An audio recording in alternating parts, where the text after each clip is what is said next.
లబ్ధ ప్రణాశం. ఒకానొక నగరంలో ఒక బ్రాహ్మణుడు తన భార్యతో ఉండేవాడు. అతనికి ఆమె మీద అంతులేని ప్రేమ. కానీ ఆమె నిత్యము అతని వాళ్లతో జగడం పెట్టుకుని అతనికి జీవితం దుర్భరం చేసేది. అందుచేత అతను ఉన్న ఊరు విడిచి దూర ప్రదేశానికి వెళ్లి బంధువులకు ఎడంగా సుఖంగా జీవిద్దాం అనుకున్నాడు. వాళ్ళు పోతూ ఉండగా ఇసుక ఎడారి దాటవలసి వచ్చింది. ఎండ తీవ్రంగా ఉండటం చేత భార్యకు దప్పికయి నీరు కావాలని ఆక్రోశించింది. నీటి కోసం అతను చాలా దూరం వెళ్లి నీటితో తిరిగొచ్చేసరికి వడదెబ్బకు భార్య చచ్చిపోయి ఉన్నది. భార్య అంటే అమితమైన ప్రేమ కలవాడు కావటం చేత అతను గట్టిగా ఏడుస్తూ ఆమెను బ్రతికించమని దేవుణ్ణి వేడుకున్నాడు. నీ మిగిలిన జీవితంలో సగం నీ భార్యకు ధార పోశావంటే ఆమె తిరిగి బ్రతికి అంతకాలము జీవిస్తుంది అని ఆకాశవాణి పలికింది. బ్రాహ్మణుడు అందుకు సంతోషంగా ఒప్పుకొని నా జీవితంలో సగం ఆమెకు ఇస్తాను అన్నాడు.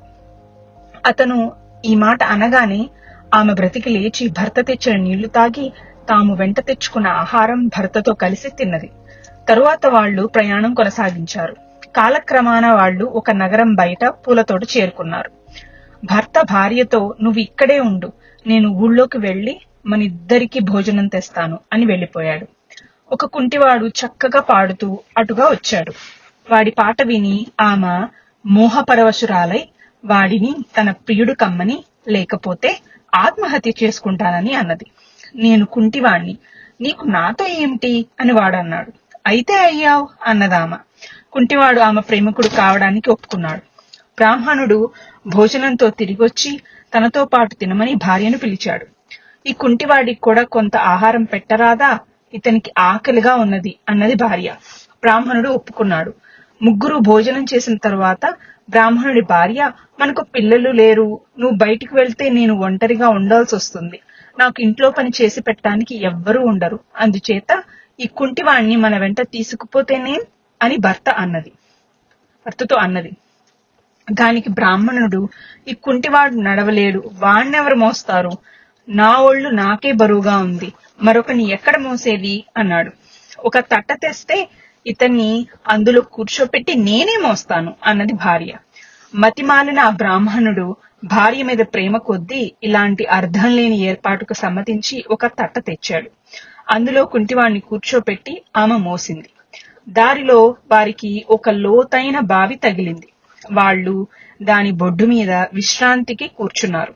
కుంటివాడి సహాయంతో భార్య బ్రాహ్మణ్ణి అకస్మాత్తుగా బావిలోకి నెట్టేసింది. తర్వాత ఆమె కుంటివాణ్ణి తట్టలో కూర్చోబెట్టి నెత్తికి ఎత్తుకొని బయలుదేరింది. వాళ్ళిద్దరూ ఒక పెద్ద నగరం చేరారు. ఆ నగరాన్ని ఒక ధర్మాత్ముడు పాలిస్తున్నాడు. అక్కడి రక్షక భటులు ఆమె నెత్తిన తట్టను, అందులో ఉన్న కుంటివాణ్ణి చూసి వింతపడి ఆమెను తమ రాజు వద్దకు తీసుకుపోయారు. ఆమె రాజుతో, మహారాజా, ఇతను నా భర్త.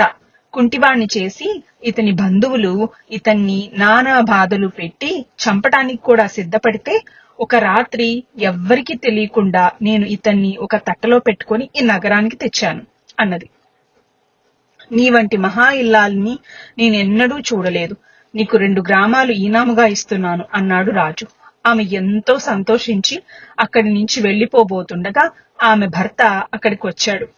బావిలో పడి అతను పెట్టిన కేకలు విని ఎవరో సన్యాసి అతన్ని రక్షించాడట. తన భర్త వస్తూ ఉండడం చూసి బ్రాహ్మణుడి భార్య రాజుతో, ఆ వచ్చేవాడు నా భర్తకు ప్రబల శత్రువు అన్నది. అతన్ని చంపండి అన్నాడు రాజు.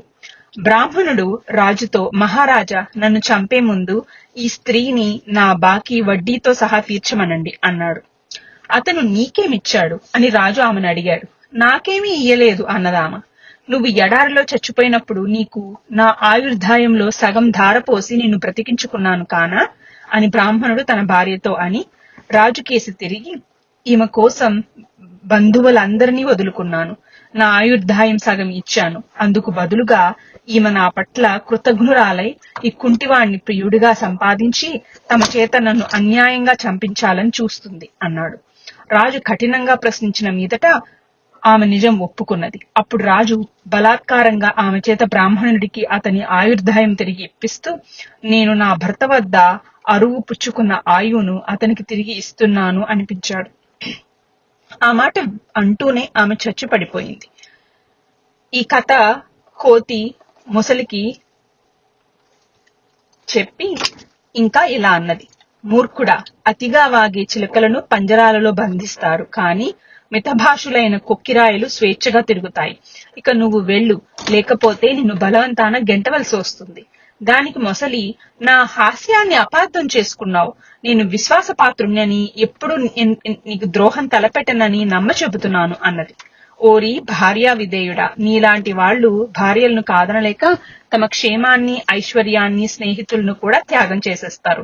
నందుడు, వరరుచి లాంటి వాళ్లే భార్యలకు దాసులైతే నువ్వొక లెక్క అన్నది కోతి. మొసలి ఆ కథ వినగోరితే కోతి చెప్పింది.